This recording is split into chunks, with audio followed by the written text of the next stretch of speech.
We've got ice in the treetops and stratus overhead, and we're about to enter a very severe cold wave with temperatures 40 to 50 degrees below normal. Maybe not quite as severe as what we had in December of '83, but this is going to be fairly close. Anyway, let's take a look at that surface map. Well, not surprisingly, it's another cold one. Giant air mass covering most of the country, this entire region, underneath an old Arctic high that's been modifying into a very cold continental polar air mass. The only areas that are kind of mild are Florida, of course, where we've got 83 degrees near Vero Beach. Also the southwestern U.S. still under that old stagnant tropical air mass. Not really all that warm, but temperatures are rising up into the 60s and 70s in much of California and Arizona. And out over Virginia, North Carolina, we've got this old polar air mass, kind of a maritime polar air mass. It's kind of dammed up against the Appalachians, and the source region for this is going to be eastern Canada. So stuff from the high Arctic has not quite reached there just yet. Some very severe weather conditions in the Rockies. You can see snow coming down there. Denver southward. Denver is 2 degrees above zero. The cold has moved into southwestern Wyoming overnight, dropping temperatures in that region. And up in Idaho and Oregon, snow coming down there north of this frontal boundary, and temperatures have dropped into the teens in much of that region there. And then a quick check with our friends up there in Canada. Yep, they're in the icebox. Temperatures in the minus 20 range through much of the prairies. At least the central prairie is right there. Looks like there's been a little bit of moderation of the air mass.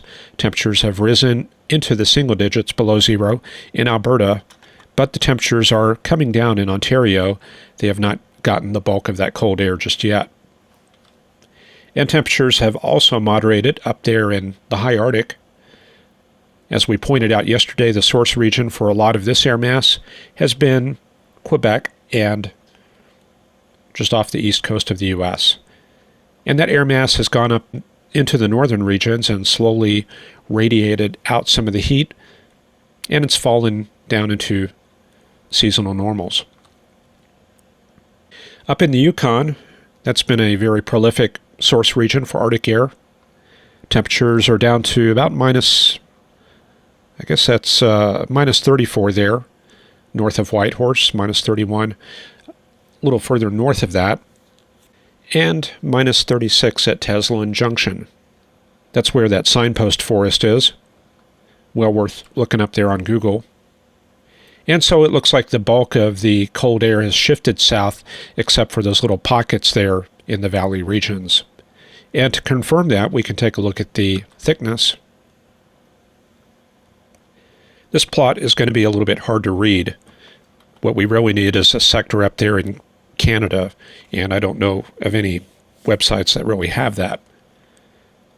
We see that the coldest air is in this bullseye of dashed blue lines, and the core of it is right there over Winnipeg, where we have a 480 decameter thickness, and that's quite a bit lower than what we have up north. And that suggests that indeed much of the polar air has shifted into the northern U.S., Great Lakes, and central Canada. And that will be flowing south and to the southeast over the next few days and eventually modify. And quite a low pressure system up there south of Iceland, 953 millibars. Yep, look at that thing spiraling around. And of course it'll eventually die off and dissipate. There it is. Gradually filling and going up into that graveyard up near Iceland and the Labrador Sea. Well, some of you may remember the old minimum temperature product from the National Centers for Environmental Prediction. That's been discontinued, unfortunately. However, we can get a similar product from Aviation Weather Center by moving the time slider back to about 12Z. But in this case, I backed it up to about 8Z, about 1 or 2 in the morning, because some of the minimums were reached at that time. And you can see Cut Bank minus 33, Great Falls minus 30, and this is all without wind chill. And just west of Cardston minus 31, some incredible temperatures up there.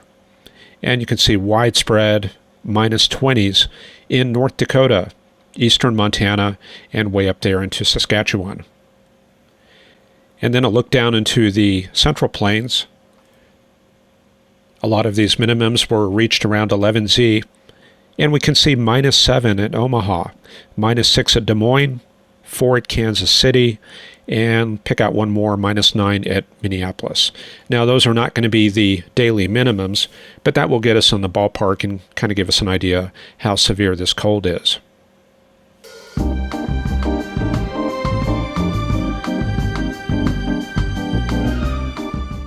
Yes, it's time for a very quick mesoanalysis, and we're going to work our way down the frontal boundary, starting with southeast Alaska. And there we can see those strong easterly winds coming through the passes of the coastal range. Gusts up to 35 miles an hour at Ketchikan, and a lot of winds up to 20 knots throughout the area. And you can see just how cold it is inland. There's that minus 35 there at Teslin Junction. Okay, going down the boundary into Vancouver and Seattle, you can see those cold northeast winds. In fact, we'll zoom in a little bit. 27 at Vancouver at this hour, and looks like 33 in Seattle, and they're getting winds through the passes as well. Snow coming down in the coastal areas of Washington, and quite a bit of snow from Portland all the way back towards Pendleton and Lewiston. Going south, we get towards the actual front, which has become stationary through Oregon. And I might have to put it maybe through this area here. You can see up to the north, cool air, 20 degrees up there in the high deserts. And down to the south, the front has not reached Nevada. So it's actually quite shallow compared to some of the outbreaks we usually get. Further to the southeast, look how mild it is there at Salt Lake City, 46 with a west wind, partly cloudy skies there. And that puts the boundary up there in Idaho, and then it comes around into southwestern Wyoming and then towards Cheyenne. So that's about where it is, and then it kind of sits there on the continental divide, and you can see the northeasterly flow north of the boundary, low ceilings, clouds, and even precipitation in the Jackson Hole area. Very mild through Colorado if you're out in the mountainous areas. So you could definitely be outdoors hiking, and I don't know if you can do any fishing this time of year. And that's quite a change from what you have on the prairies there, where it's 3 degrees at Lyman at this hour, 5 at Lamar, and 8 at Pueblo. And out to the west, you can see how those winds are gusting out of the southwest.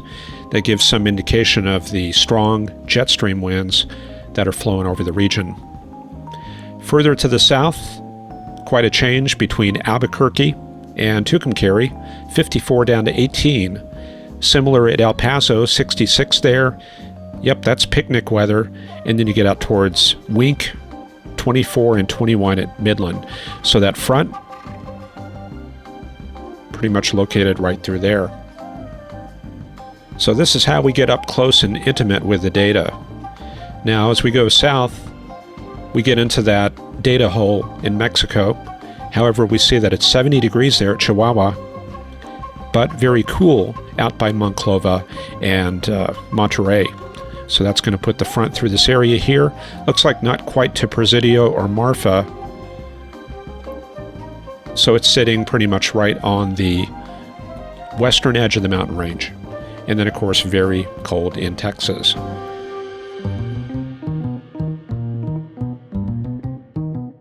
So that's our trip around the frontal boundary. Sponsored by? Move over, Bacon. There's something leaner. Tasty sizzling. We're Beatrice. Well, there's the situation out there in the Pacific. The big system we're going to be looking at in the central U.S., located right there. So we've got this one shortwave trough right there, another one on the backside. That's going to affect us later in the week. And there's that shortwave trough there approaching the west coast, and it will be moving inland over the next 24 hours. Going back to the model runs a few days ago, you can see that the models had some uncertainty, but over the past 24 to 36 hours, it's been locking in the position of that shortwave. So I think we're looking at increased confidence of what the weather's going to do out there in the central U.S. Of course, we don't know the exact details. However, the upper level vertical motion field is gradually getting nailed down. So we're going to see conditions deteriorating once again on the west coast right there very quickly tonight. If we run these frames forward, you can see that storm system moving inland, the shortwave, the whole vertical motion field moving onto the Pacific coast, and then it will cross very quickly into the Great Basin region during the day Saturday and into Saturday night. So a lot of snow coming down there, Utah, western Colorado, Saturday evening, and then moving into Texas early on Sunday. So we're looking at snow coming down there, southwestern Kansas, even all the way up towards Salina and Wichita. Further north, the boundary layer is going to be a little bit too dry to support snow, plus the better vertical motion will be down to the south. Little change in the position of the front itself. That's going to be stationary almost all the way up to El Paso and Albuquerque. Looks like canyon winds setting in along the Sangre de Cristo into Albuquerque. And then going into the day Sunday, there comes all the snow into Texas. We get some freezing rain and sleet developing, kind of a classic winter storm in that region. The freezing rain, of course, will be out to the south where the polar air is shallower, and then further north where the melted snow is falling through a deeper layer of cold air, it will refreeze on the way down and produce sleet, and of course the snow further back to the north. Now this is Monday, actually Sunday night at midnight, and then as the column cools, it will change over to snow, mostly north of I-10. And you can see quite a bit of snow coming down from Little Rock to McAllister, down to Hugo, Dallas, the Hill Country, and maybe even all the way down to San Antonio. And that moves on off to the east, the dry air filters in, and then we get the cooling in the wake of that system. So Monday night will be very cold in that part of the country. That fresh snowpack forming an insulating blanket and allowing the air mass to cool further. Anyway, the system tracks up towards the northeast, and you can see mixed phase precip all the way to Nashville. And this will be taking aim on the northeast U.S. We're going to cover this in the supporter stream on Monday and on the regular stream on Tuesday. So we're going to deal with that a little bit later, but that's how things look 96 hours down the road. Mixed precip in the New York City area down to Philadelphia, and snow further north up towards Scranton, Albany, and Boston. Then, of course, round 2 is coming in. You can see it crossing the Rockies right there. Not enough moisture to really produce much precip. And then going into Tuesday night and Wednesday, you see that emerging into Texas. This will probably be a weaker wave, but still strong enough to produce some mixed phase precip in Texas. Possible ice storm from Austin up to Shreveport. It's kind of really too early to tell at this time, but it does look a little bit warmer, and that means we're going to be seeing more of that mixed precip. And then after that, we should see some moderation in the central U.S., and then all that mess moves up to the northeast U.S. So the models are starting to finally converge on a solution. This is how the models looked yesterday as far as total accumulated snowfall. This is as of Tuesday, after the system is done. And yesterday you can see the significant accumulation line running from about Austin to Shreveport. Well, here's how it evolved since we did the video yesterday. It's pushed everything back to the south. Look at that. So a little bit more of a southerly track and maybe an increase in the tropical moisture coming northward interacting with that system. So this is going to have kind of an ominous effect on the anticipated weather for next week unless we get a change, flip-flopping the model the other way. But this is going to mean colder weather. And here's how the lows looked for Tuesday morning with yesterday's run. Now keep in mind the GFS is a little bit excessive with these values, but I like looking at it anyway, just to kind of see what the envelope is looking like. And running the models forward through the day yesterday into this morning, you can see the increased severity as we lay down that snow. And the GFS being, very extreme, bringing that zero line all the way down to Austin and down towards Longview. Now the European model, which is more refined. Pardon me, would you have any Grey Poupon? But of course. Was doing this yesterday with a snowfall. And it was going a little bit more severe than the GFS as far as snow accumulations. And then running that forward. Not a whole lot of change, but it puts a few convective bands a little bit further south. And that's interesting. It looks like the GFS has kind of fallen in line with this solution. So I'm not really sure if we have any more flip-flopping to do. The European model with its more refined boundary layer and physics characteristics looking like this for the temperatures on Tuesday morning. Zero line just north of Dallas to Abilene. And then the evolution into this morning looked like this. So not really a whole lot of change, but it is putting a little bit more severity on the above zero temperatures throughout east and central Texas all the way up to Arkansas. And man, Oklahoma is really going to be getting it. As some of you may know, I lived up there in Norman for a while. I think a total of a little over 10 years, and the coldest temperature that I saw there was 0. Minus 16, man, I can't even imagine that. That 0 was enough to bust my pipes. Back in 2013, 2014, some of the houses there just are not able to weather those temperatures, and I can't imagine what minus 16 would do. And here's a little comparison with the UK Met model. A little bit severe there. That's some pretty crazy temperatures. That's almost like shades of 1899, the worst winter outbreak ever. And then the Canadian GDPS model, looking like that yesterday and then this morning.